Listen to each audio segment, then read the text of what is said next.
하나님의 평화가 여러분 심령과 가정에 함께하기를 축복합니다. 오늘 우리가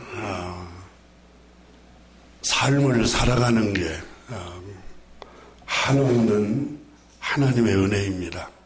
생명이 있는 것도 하나님의 은혜요. 또 과학 문명이 발달한 시기에 우리가 태어나서 사는 것도 하나님의 은혜입니다.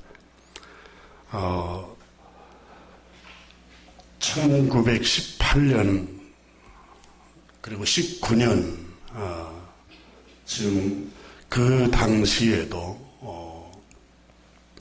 유행성 인플루엔자가 세계를 휩쓸었다고 역사에 기록이 되고 있습니다.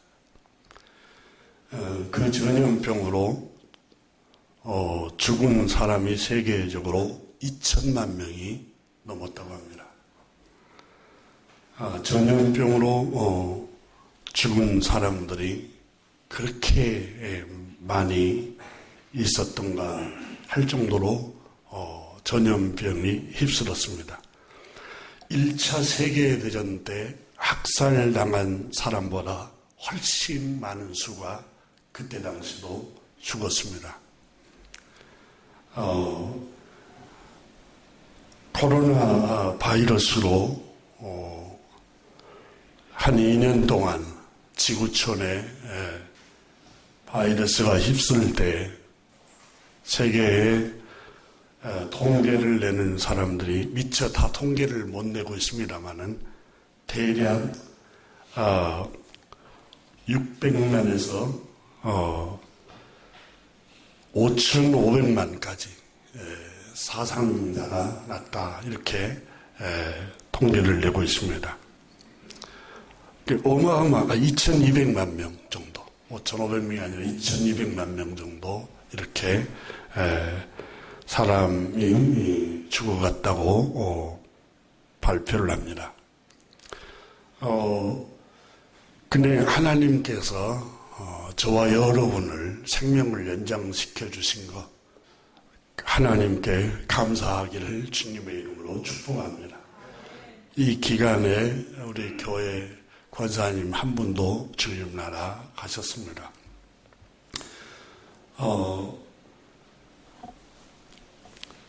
1949년에 중국의 마오쩌둥이라는 인물이 공산당을 만들어서 중국이라는 공산국가를 만듭니다. 그래서 경제 계획을 실시를 하는데 1953년부터 58년까지 계획 경제를 실시를 했습니다. 이 58년부터 62년 사이에 이 공산국가를 만든 이 시기에 계획 경제를 실시했던 이 시기에 중국에서만 1,500만에서 5,500만 명이 기근으로 죽었다고 역사에 기록이 되고 있습니다. 여러분, 우리는 내가 피부로 경험하지 않으면 잘 와닿지 않습니다. 생각해 보십시오. 한 62년도에 그때의 1,500만에서 5,500만 명이 중국에 사람들이 죽어간 정말 놀라운 사건이죠. 그때의 1950년도에 마오쩌둥이 중국의 지주들을 잘 산다는 이유로 지주들만 100만 명을 죽였다고 합니다. 생각을 해보시죠. 잘 산다는 이유 때문에 지주들을 잡아라 100만 명을 학살을 했대요. 어마어마한 숫자죠.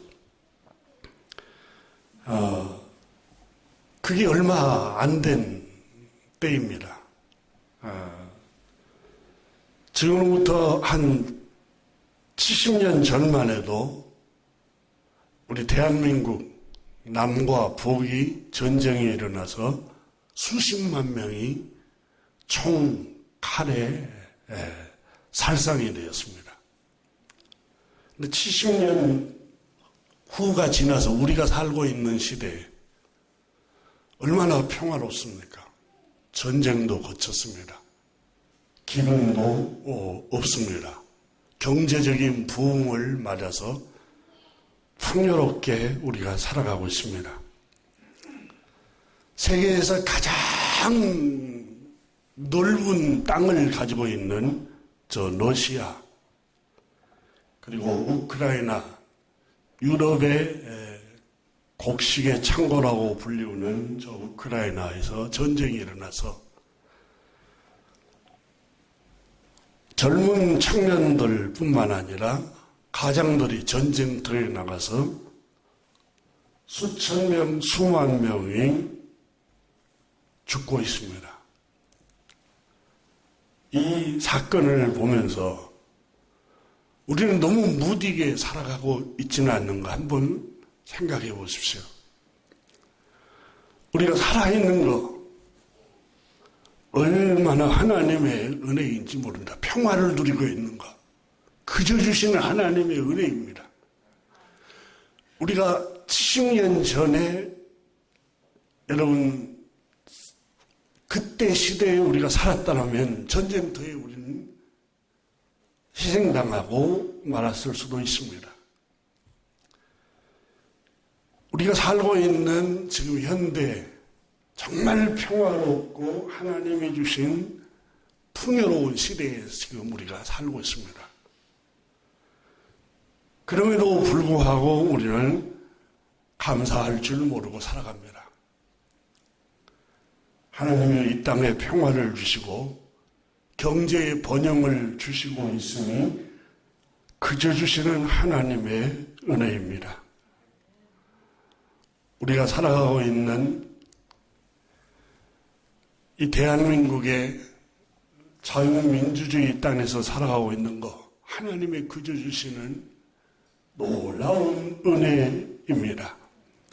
목숨을 걸고 굶주림과 자유를 찾아서 탈북민들이 자기 가족과 헤어지면서 탈출하는 광경들이 저 멀리에 있는 게 아니라 같은 한반도에 살고 있는 똑같은 동족인데 북쪽에서 일어나고 있습니다. 잘 알다시피 거기에는 거주의 자유가 없습니다. 이동의 자유도 없습니다. 정치적인 자유도 없습니다. 경제적인 자유도 없습니다. 왕래의 자유도 없습니다. 허락을 맡아야 됩니다. 여러분, 우리가 지난 2년간 코로나로 인해서 마스크를 지금도 착용하고 거리 두기를 하고 자유롭게 사람을 만날 수 없을 때 통계에 의하면 80만 명이 넘는 사람들이 병원에 우울증으로 찾았다고 합니다. 30%가 평상시보다 30%가 우울증 환자가 더 많았다고 합니다. 이 자유가 없다는 것처럼 고통이 없습니다.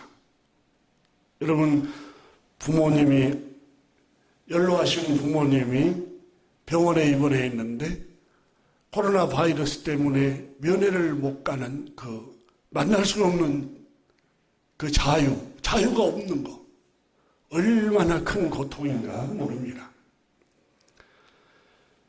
우리에게 이렇게 자유가 있다는 거 우리는 모르고 살아갑니다. 이게 은혜인 줄. 그러나 이게 어마어마한 은혜입니다. 왕래의 자유가 있고 여행의 자유가 있고 경제적인 자유가 있고 건강의 자유가 있는 것 하나님이 그저 주시는 은혜입니다.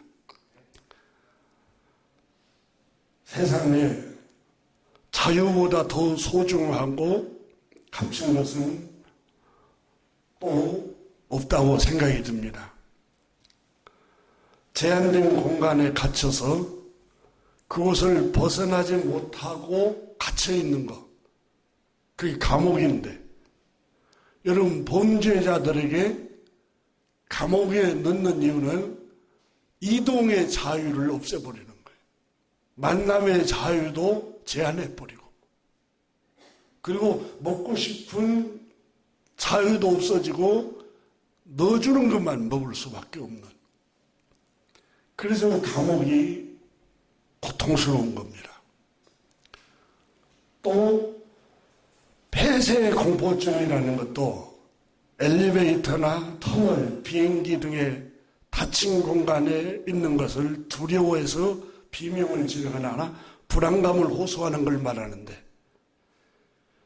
이 코로나로 인해서 여러분 자유를 잃어버렸을 때 얼마나 사람들이 고통스러워했는가를 우리가 알고 있습니다.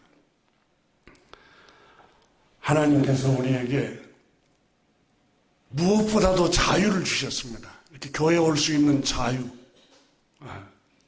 예배할 수 있는 자유, 또 경제적인 활동을 할 수 있는 자유를 주셨습니다. 또 거처의 자유를 주시고, 내가 살고 싶으면 언제든지 다른 지방으로 이사갈 수도 있고 다른 도시로 갈 수도 있어요. 그러나 여러분, 같이 살아가는 한반도 북쪽에는 그렇게 할 수가 없어요. 하나님께서 그저 주시는 선물입니다. 지난주에 고통이라는 선물이라는 책을, 한 의학자가 쓴 책을 읽으면서 우리 몸에 이 머리 두개골을 해부했을 때 자기가 느꼈던 점을 써놓은 걸 책을 읽으면서 참 사람의 몸이 신비하구나, 그런 생각을 했습니다. 우리 몸의 신경이 뇌하고 다 연결이 돼서, 여러분, 이 손이나 발이나 저 끝에가 상처가 나오면 우리 뇌가 아프다고 금방 느낍니다. 신경이 다 연결이 돼 있어서.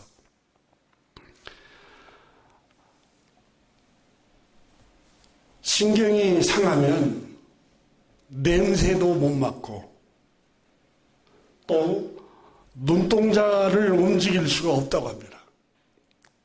시신경이 살아있기 때문에 우리가 눈동자도 움직일 수 있고 미세한 움직임까지도 다 할 수 있는 게 신경이 뇌와 연결이 되어 있기 때문이라고 합니다. 그리고 우리 눈이, 여러분, 하나님께서 신경을 살아있게 하셔서 우리 눈이, 이 근육, 눈 안에 있는 신경세포와 근육이 붙잡기 때문에 눈이 이렇게 있지, 그러면 눈이 둥둥 이 안에서 떠다닐 수가 있답니다. 그 하나님께서 그렇게 우리 신경을 통해서 눈까지도 다 붙들어주고 있는 것을 봅니다. 시신경을 통해서 우리 눈이 10만 번을 움직인다고 합니다. 의학자들 하면 10만 번을 움직인다는데, 근육, 우리 다리가 약 80km를 걷는 것에 해당하는 운동량이라고 합니다. 우리 눈 자체가. 그래도 하나님이 우리에게 이렇게 그런 놀라운 은혜를 주시고 건강을 주시고, 그렇게 해도 하나님께서 눈을 이렇게 또 볼 수 있고 뜰 수 있고 얼마나 큰 은혜인지 모릅니다. 성경에는 하나님께서 우리에게 그렇게 말씀합니다. 잠언 29장에 보면은 주권자에게 은혜를 구하는 자가 많으나 사람의 일의 작정은 주님께로 말미암느니라. 주님의 손에 달려 있다는 겁니다. 우리가 볼 수 있고 들을 수 있고 이게 다 하나님이 우리를 붙들어 주기 때문에 가능하다는 거예요. 예레미야 18장 6절에 보면은 여호와의 말씀이니라. 이스라엘 족속아, 이 토기장이가 하는 것 같이 내가 너희에게 행하지 못하겠느냐? 이스라엘 족속아, 진흙이 토기장의 손에 있음 같이 너희가 내 손 안에 있느니라. 다윗은 역대상 29장에 부와 귀가 주님께로부터 말미암고 또 주는 만물의 주인이 되사 손에 권세와 능력이 있사오니 모든 사람을 크게 하심과 강하게 하심이 주의 손에 있나이다. 모든 사람을 건강하게 하고 약하게 함도 주님 손에 있다는 겁니다. 그래서 시편 30편에 31편에 시편 기자는 여호와여, 나의 앞날이 주의 손에 있습니다. 이렇게 고백했습니다. 여러분 중에도 코로나 감기 바이러스로 고생하신 분도 있습니다. 저 역시 여러분에게 고백을 안 했지만 코로나 바이러스에 감염됐었습니다. 기침이 그치지를 않아요. 숨이 차고.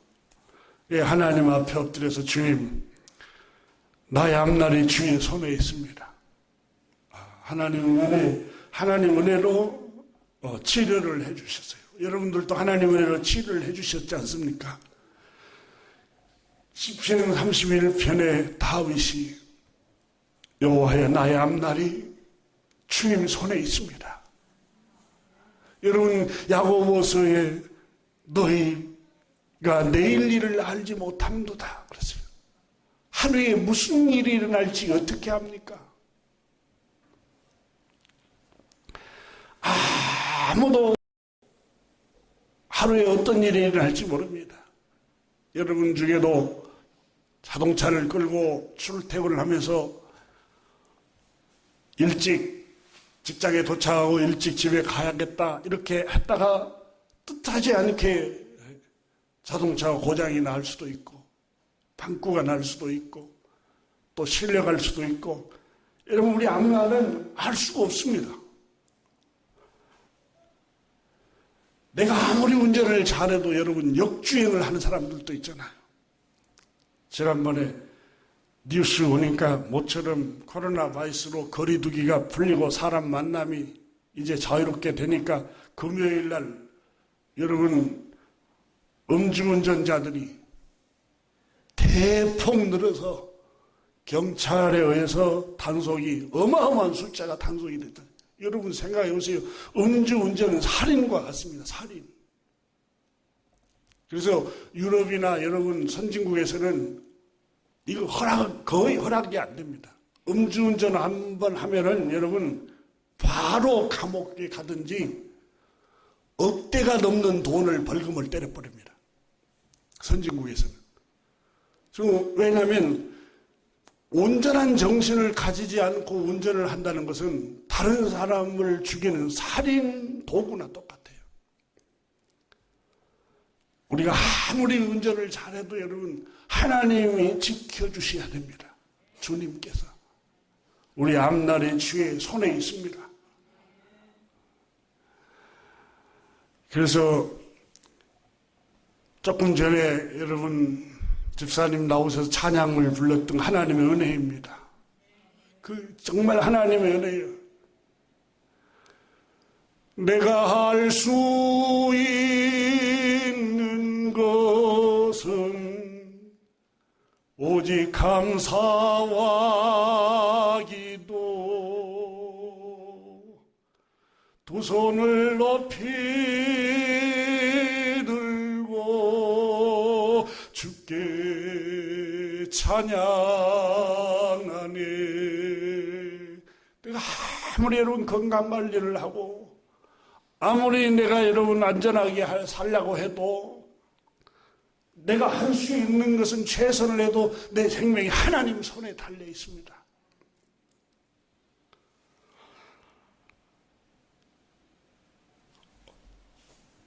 오늘 주님께서 우리에게 은혜를 주신, 그저 주신 은혜로 오늘 우리 육체도 살아가고 있습니다. 근데 놀라운 것은 하나님께서 영혼에게도 은혜를 베풀어 주셨습니다. 영혼에 하나님께서 자유를 주셨습니다. 자유를.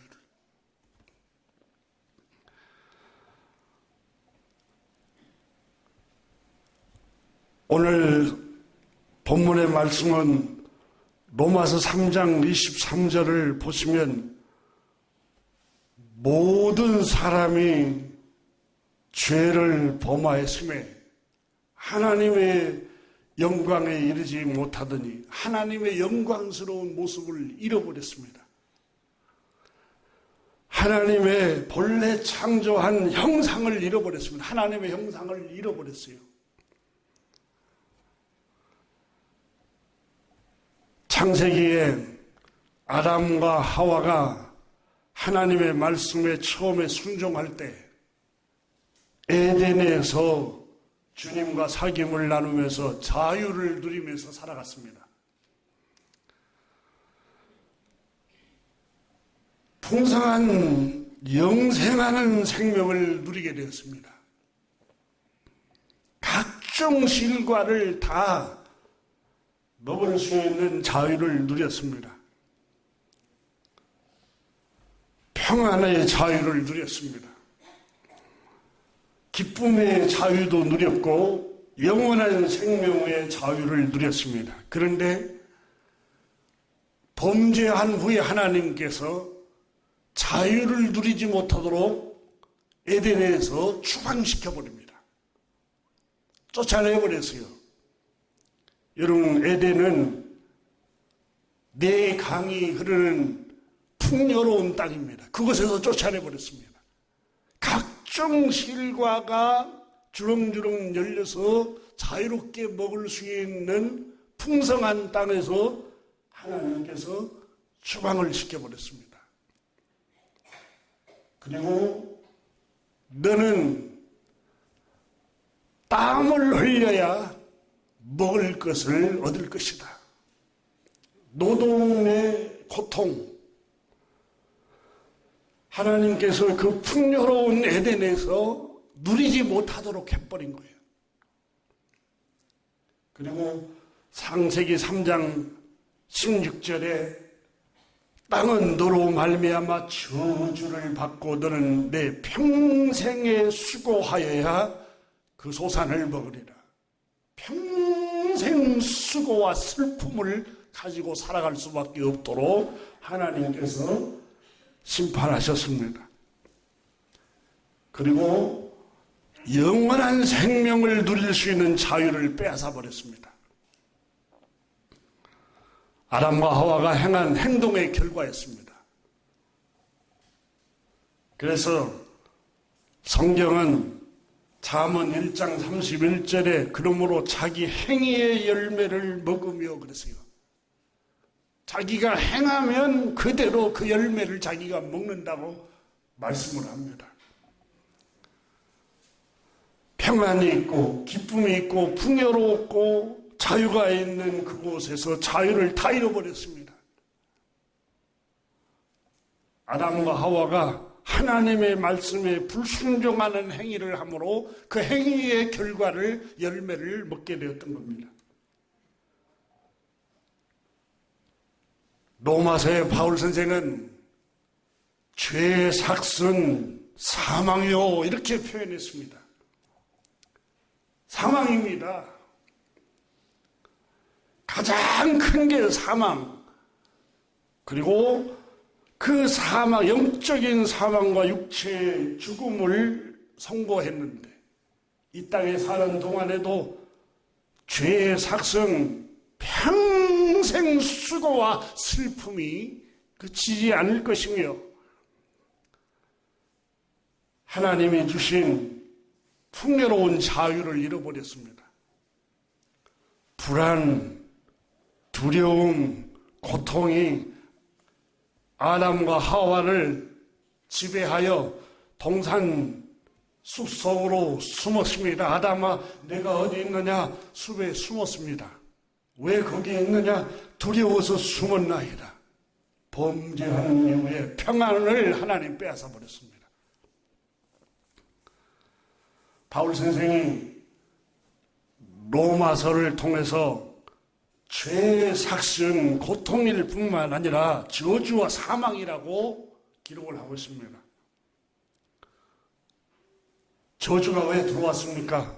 하나님의 말씀에 불순종함으로 저주가 들어오고 사망이 들어오고 죽음이 들어왔습니다.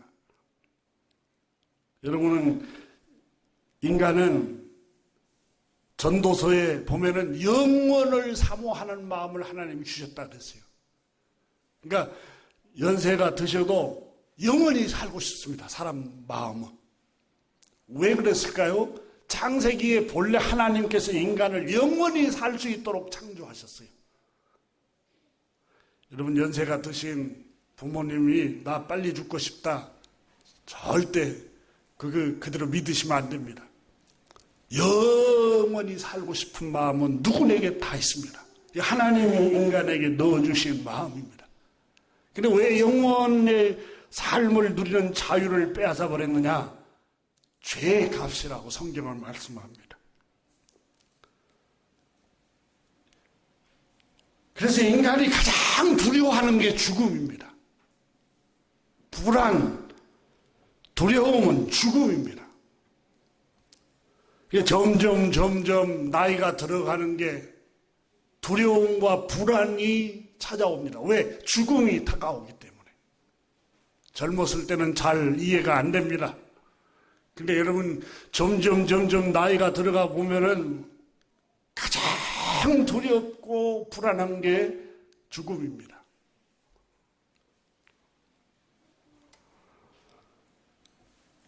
히브리서 2장에는 사단이 죽음이라는 권세를 붙들고 사람을 위협한다 이렇게 표현했습니다. 죽음이라는 도구를 들고 사람을 늘 불안하게 하고 사람을 늘 위협하고 우울하게 만들고 슬프게 만들고 허무감에 빠지게 만들고 염세주의에 빠지게 만듭니다. 이 죽음이라는 무시무시한 이 도구를 가지고 하나님의 사람들을 자꾸 위협합니다.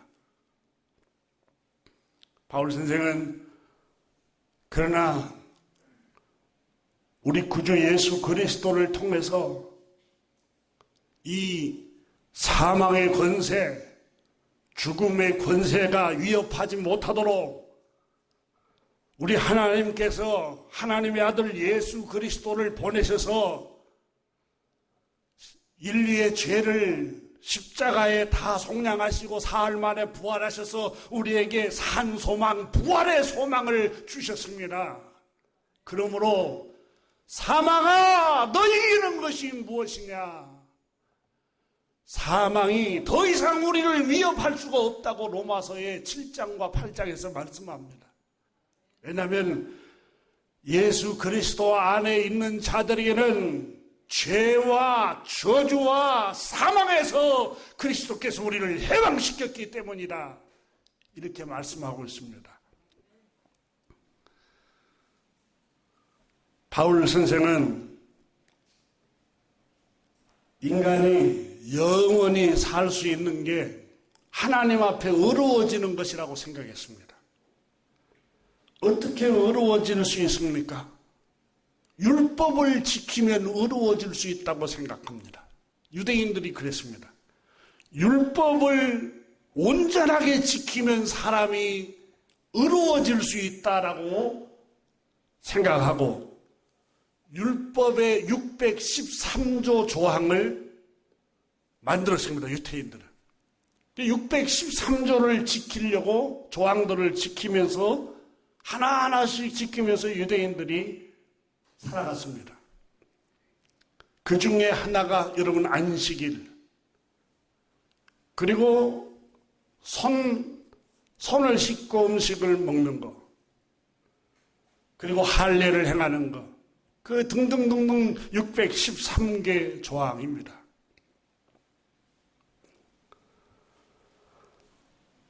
바울 선생은 유대인들에게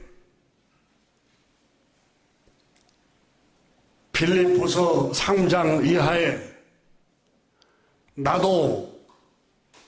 그러나 나도 육체를 신뢰할 만하며 누구든지 다른 이가 육체를 신뢰할 것이 있는 줄로 생각하면 나는 더욱 그러하니 나는 8일 만에 할례를 받았고 할례를 지키는 율법을 지켰고 이스라엘 족속이요 베냐민 지파요 히브리인 중에 히브리인이요 율법으로는 바리새인이요 열심으로는 교회를 박해하고 율법의 의로는 흠이 없는 자라 이렇게 표현했습니다. 율법으로 자기 자신이 의로워질 수 있다라고 생각한 겁니다. 그러나 바울 선생은 성령 하나님을 통해서 부활하신 우리 주님 앞에서 율법을 통해서 자신은 의로워질 수 없다는 사실을 깨닫게 됩니다.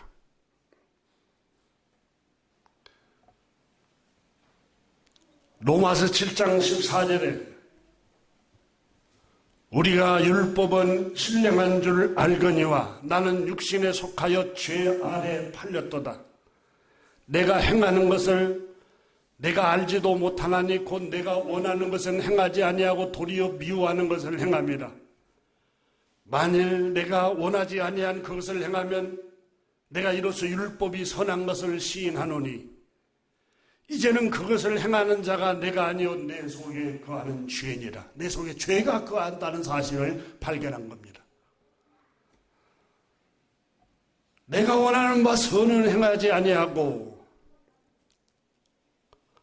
원하지 아니하는 바 악을 행하는도다. 내 속 곧 내 육신에 선한 것이 거하지 아니한 줄 아노니 원함은 있으나 선을 행하는 것은 없노라. 그러므로 내가 한 법을 깨달았노니 곧 선을 행하기는 원하나 나에게 악이 함께 있도다. 자신은 율법으로 온전히 의로워질 수 있다고 생각했습니다. 그러나 그는 처절할 정도로 하나님 율법 앞에서 무너졌습니다. 여러분, 십계명 앞에서 누가 설 수 있겠습니까? 나 계명을 다 지켰습니다. 누가 말할 수 있겠습니까? 어떤 부자 청년이 예수님께 나왔습니다. 누가복음 10장에 보면은 선생이여 어떻게 하면 의로워지고 구원을 얻으며 영생을 얻을 수 있습니까? 라고 물었습니다. 그때에 너는 마음을 다하고 뜻을 다하고 힘을 다하고 목숨을 다하여 주 너의 하나님을 사랑하라. 둘째도 이와 같으니 내 이웃을 내 몸과 같이 사랑하라. 이 계명을 네가 지키면 영생을 얻을 수 있다 그랬습니다. 여러분, 마음을 다 바쳐서 하나님을 어떻게 사랑할 수 있습니까? 힘을 다 바쳐서 어떻게 하나님을 사랑할 수 있겠습니까? 사람이. 뜻을 다 바쳐서 하나님만 어떻게 사랑할 수 있겠습니까? 그 계명 못 지킵니다. 그 말씀 안에는 어떻게 행하면 내가 영원한 생명을 얻을 수 있습니까? 라고 율법사가 청년이 물어볼 때 행위로 구원을 받을 수가 없어. 이 말씀이 들어있는 겁니다. 마음을 다 바치고 뜻을 다하고 목숨을 다하여 너 하나님을 사랑하고 이웃을 너의 몸처럼 네가 사랑할 수 있어?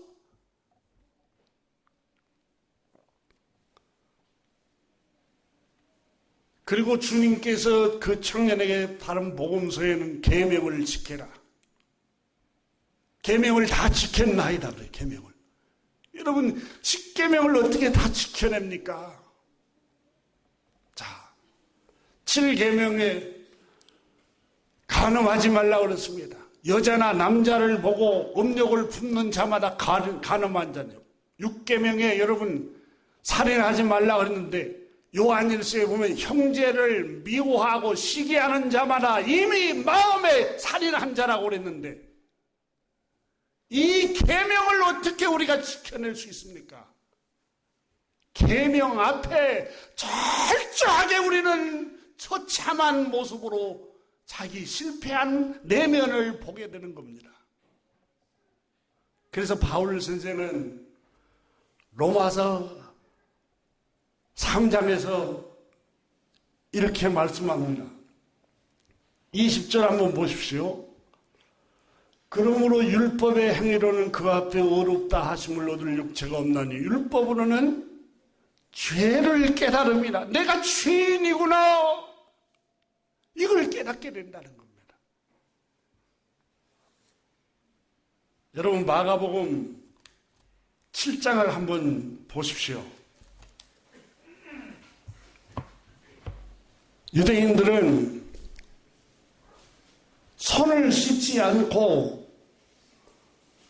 제자들이 음식을 먹는 걸 보고 불결하도다 그랬습니다. 마태복음에도 똑같은 기사가 기록이 됩니다.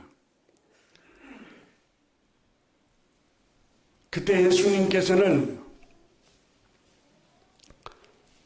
15절에 누가복음 7장 15절에 무엇이든지 밖에서 사람에게로 들어가는 것은 능히 사람을 더럽게 하지 못하되 16절에 사람 안에서 나오는 것이 사람을 더럽게 하느니라. 사람 안에서 나오는 게 사람을 더럽게 하는데 그럼 사람 안에서 나오는 게 뭐냐? 배설물을 말하고 있지 않습니다. 음식의 배설물을. 주님이 말씀하신 것은 영적인 말씀입니다. 20절에 또 이르시되 그렇죠. 반복해서 사람에게서 나오는 그것이 사람을 더럽게 하느니라. 사람에서 나오는 것은 21절에 속에서 내면에서 나오는 것인데 그 사람 마음 속에서 나오는 것이다. 악한 생각, 이기적인 생각, 다 자기 중심에서 생각합니다. 저나 여러분이나 모든 사물을 바라볼 때 다 자기 중심에서 바라보는 거예요.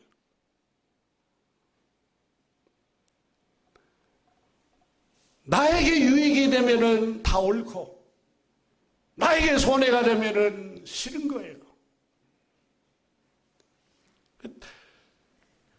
그리고 음란함, 이 사람 마음에서 사람을 더럽게 하는 거예요. 도둑질, 살인, 간음, 탐욕, 악독, 속임, 음탕, 질투, 비방, 교만, 우매함이니 이 모든 악한 것이 다 속에서 나와서 사람을 더럽게 하느니라. 우리는 계명 앞에 서면 철저하게 실패자가 됩니다. 바울 선생은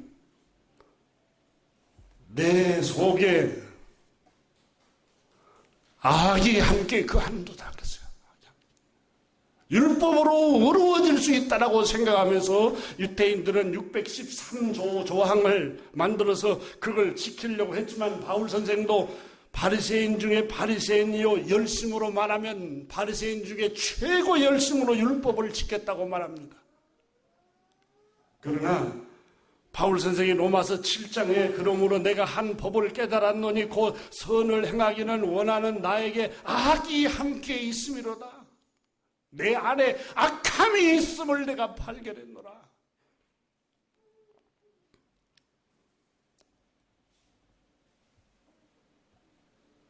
그래서 내 안에 악과 선이 싸우고 있는 모습을 바라보면서 바울 선생은 오호라 나는 공고한 사람이로다. 실패자라는 거예요. 어려워질 수가 없다는 거, 율법을 지킴으로써. 이미 죄로 말미암아 인간은 아담과 하와 이후에 죄로 말미암아 타락했습니다.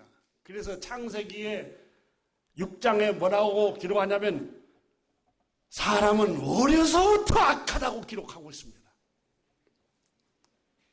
어려서부터 악한 마음, 악한 생각을 갖고 있습니다. 여러분, 세계 역사를 한번 보십시오. 지금 현대에 일어나고 있는 현 사회, 세계, 지구촌의 모습을 보십시오. 전쟁, 갈등, 분쟁, 이런 인간의 악함 때문에 오는 거예요. 악함 때문에. 그러니까 과학 문명이 발달하면 살인이 없어지고 속임이 없어지고 분쟁이 없어지고 전쟁이 없어질 것이다. 천만의 말씀입니다. 왜? 인간은 아담과 하와로 말미암아 타락한 이후로 인간은 어려서부터 악하기 때문에 이 악한 마음이 변화되지 않는 이상은 주님이 오실 때까지 분쟁이 있고 끊임없이 탐욕이 있고 끊임없이 짓밟으려고 하고 폭력이 있고 약한 자를 누르려고 하고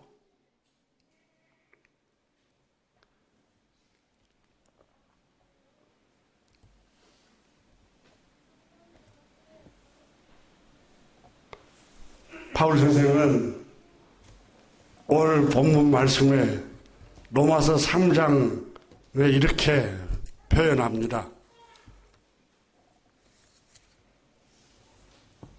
모든 사람이 죄를 범하였음에 희망이 없다는 거예요. 사람들은 하나님의 영광스러운 모습을 잃어버렸어요. 그러나 그리스도 24절을 그리스도 예수 안에 있는 속량으로 말미암아 하나님의 은혜로 값없이 의롭다 하심을 얻은 자 되었느니라. 예수 그리스도의 십자가에 피 흘리신 그 구속의 은혜로 그 피로 인간은 의롭게 된다는 거예요. 그래서 율법은 철저하게 내가 누구인가, 너 얼마나 비참한 인간인가, 너 얼마나 내면이 더러운 인간인가, 너 얼마나 보잘것없는 인간인가를 율법은 우리에게 가르쳐주고 있습니다. 너 스스로는 어려워질 수 없어. 너는 자존심이 있고 너는 신사같이 보이고 숙녀같이 보인다 할지라도 너 내면이 악해, 더러워, 추해. 너 스스로는 어려워질 수가 없어. 그러면서 자기의 비참한 모습을 봅니다. 계명 앞에서. 처참하게 자기의 실패한 자기의 내면을 보게 됩니다. 그러면서 바울 선생이 오호라 나는 공고한 사람이다. 이 죄에서, 이 어두움에서, 이 처참한 죄악에서 나는 어떡하지? 내 스스로는 구원을 받을 수가 없고 어려워질 수 없기 때문에 구원자를 찾게 된다는 겁니다. 그래서 율법은 갈라디아서에 그리스도께 구주께로 인도하는 몽학 선생이다 그랬어요. 율법은 결국은 너는 너 스스로는 희망이 없기 때문에 구원자가 필요해 너에게. 그 말입니다. 그래서 바울 선생은 오라 나는 공고한 사람이로다. 이 사망의 몸에서 누가 나를 건져내랴. 우리 주 예수 그리스도밖에 없도다. 이걸 로마서에 바울 선생이 기록을 하고 있는 겁니다.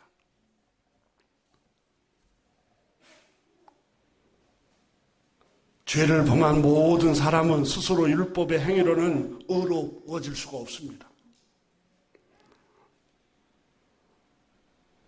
오직 사랑의 하나님께서 베푸신 자비를 통해서 우리가 죄 용서함 받고 구원에 이르게 되는 겁니다.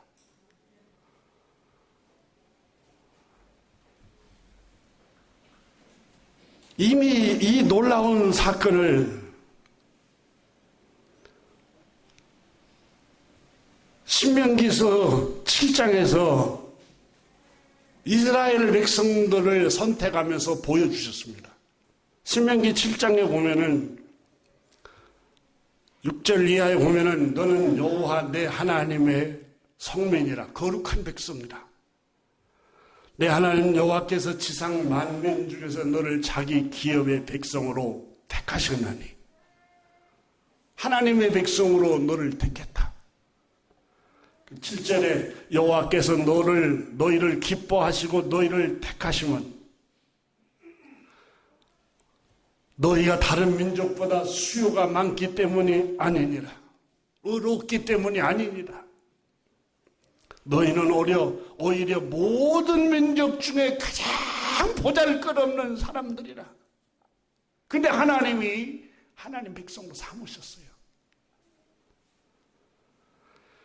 왜 그러면 하나님이 너희를 기뻐하시고 너희를 택하셨느냐? 신명기 7장 8절에 여호와께서 다만 오로지 한 가지 너희를 택하신 것은 너희를 사랑하심으로 말미암아 그냥 그저 주시는 사랑 때문에 너희를 하나님 백성으로 삼았다는 거예요.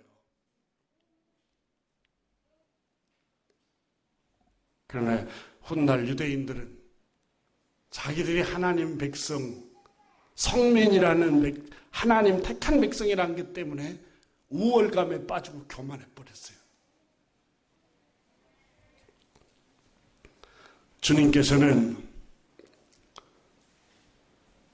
제자들을 택하실 때도 유대 사회에 귀족들이 얼마나 많고 얼마나 학문을 많이 한 사람들이 많았습니까? 그런데 주님께서 가장 보잘것없는 갈릴리 어부들을 제자로 삼습니다.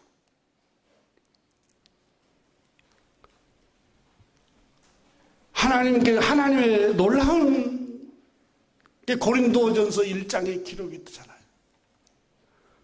형제들아 너희의 택하심을 생각해보라. 너희 중에 문벌 좋은 자가 얼마나 되며 지혜 있는 자가 얼마나 되며 부요한 자가 얼마나 되느냐. 형편없는 사람들을 하나님이 택하신 것은 자랑하지 못하게 하고 오직 하나님의 은혜입니다. 주님께 영광을 돌리기 위함이라고 기록이 되고 있습니다.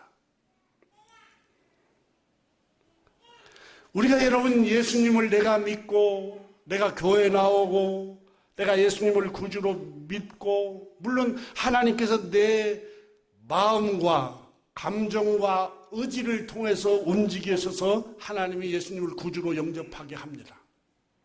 그러나 그 놀라운 배후에는 하나님의 놀라운 성령님의 역사가 있습니다.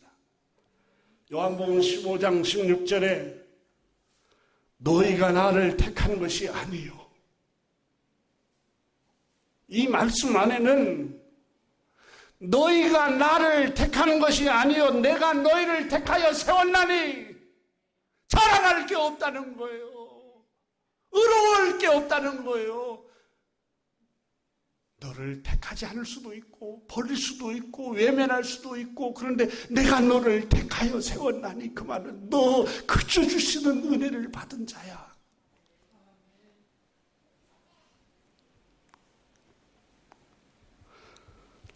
누구든지 성령으로 말미암지 않고서는 예수를 주시할 수 없다고 그러잖아요.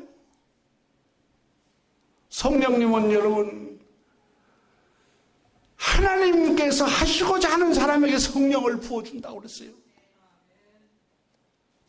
우리가 예수님을 구주로 영접하고 율법을 통해서 내가 죄인이라는 사실을 깨닫고 나에게는 의로움이 아무것도 없고 나는 정말 내 안에 하나님 선한 것이 없습니다. 죄로 가득 차 있습니다. 혼자 있을 때도 악한 생각을 하고 남들이 봤을 때는 경건하게 보이는데 정말 부패하고 더러운 만물보다 부패한 마음을 가졌습니다. 그런 나를 하나님께서 그 죄에서 구원하시기 위해서 하나님의 아들 예수 그리스도를 보내주셔서 값없이 그 피로 너 의롭다. 하나님이 나를 자녀 삼아주신 거. 하나님은 그저 주시는 은혜라는 거예요. 선지자 이사야는 이사야 45장 9절에 질그릇 조각 중 한 조각 같은 자가 자기를 지으신 이와 더불어 다툴진대 화 있을진저 진흙이 토기장에게 너는 무엇을 만들었느냐 또는 내가 만든 것이 그는 손이 없다 말할 수 있겠느냐. 하나님께서 우리에게 질그릇 조각 중에 한 조각 같은 자에 불과하다고 그랬어요. 그런 우리를 하나님께서 자녀 삼아주셨어요. 모든 사람이 죄를 범했어요. 하나님의 영광에 이르지 못했어요. 그리스도 예수 안에 있는 성량으로 그리스도 예수 안에 있는 그 성량과 그 구속으로 말미암아 너희를 하나님께서 구원하였다는 거예요. 여러분, 이 놀라운 사건을 바울 선생은 에베소 교회에 이렇게 기록하고 있습니다. 여러분, 에베소서 1장을 같이 한번 보십시오.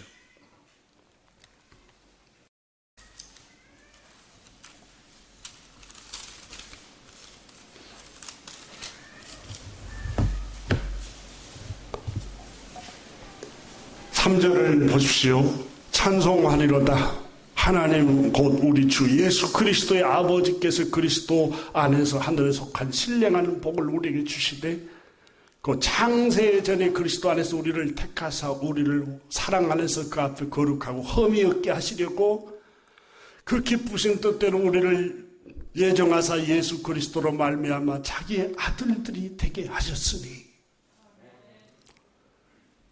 이는 그가 사랑하시는 자 안에서 우리에게 그저 주시는 바 그의 은혜의 영광을 찬송하게 하려 하는 것이다. 여러분, 창세 전에 그리스도 안에서 우리를 택했다는 거예요. 이렇게 표현하고 있습니다. 거룩하고 흠이 없게 하시려고 예수 그리스도를 보내셔서 그 피로 우리를 속량하시고 깨끗게 해주셨다는 겁니다. 아무 값없이 우리의 행위와는 전혀 상관없이 너는 실패자야. 너는 희망이 없어. 너는 죄인이야. 죄의 삭은 사망이야. 로마서 3장에 기록한 것처럼 하나님의 진노의 심판 아래 있는 자에 불과해. 그런 너를 하나님께서 거룩하고 흠이 없게 하시려고 창세전에 너희를 택하셔서 그 아들을 삼기 위해서 그 아들 예수 그리스도를 세상에 보내셨단다. 그런데 예수 그리스도를 통해서 우리가 하나님의 아들이 되고 자녀가 되고 딸이 되고 이렇게 하신 이유는 그저 주시는 하나님의 은혜였습니다. 평생 하나님 찬송하게 하려 합니다. 7절 보세요. 우리는 그리스도 안에서 그의 은혜의 풍성을 따라 그의 피로 말미암아 속량 곧 죄 사함을 받았느니라. 우리의 행위로가 아니라 예수 그리스도의 피로, 예수 그리스도의 그 속량으로 우리가 죄 사함을 받은 거예요. 나 자유 얻었네, 너 자유 얻었네, 우리 자유 얻었네. 예수님의 피로 우리가 자유함을 얻은 거예요. 그저 주시는 하나님의 은혜로. 그래서 에베소서 여러분 3장에 가면은 하나님께서 그렇게 말씀하시잖아요. 너희가 그 은혜를 인하여 믿음으로 말미암아 구원을 얻었나니 이것이 너희에게서 난 것이 아니요 하나님의 거저 주시는 선물이라. 하나님이 거저 주시는 선물이에요. 자랑할 게 없어요. 그럼 우리가 할 수 있는 자랑이 뭐예요? 찬송하리로다. 찬송밖에 없어요. 나의 죄를 씻기는 예수의 피밖에 없네.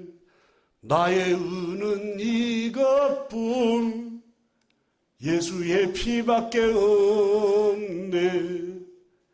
내가 의롭게 되는 것도 예수님의 피. 내 죄사함 받고 하나님 자녀라는 것도 주님의 은혜예요. 그저 주신 은혜. 그러므로 여러분, 우리는 하나님의 은혜로 살아가는 사람들입니다. 바울 선생은 그걸 강조하면서 하나님과 사람 앞에서 그저 주시는 은혜로 살아가기 때문에 겸손하라는 거예요. 하나님 앞에서도 겸손하고 사람 앞에서도 겸손해야 됩니다.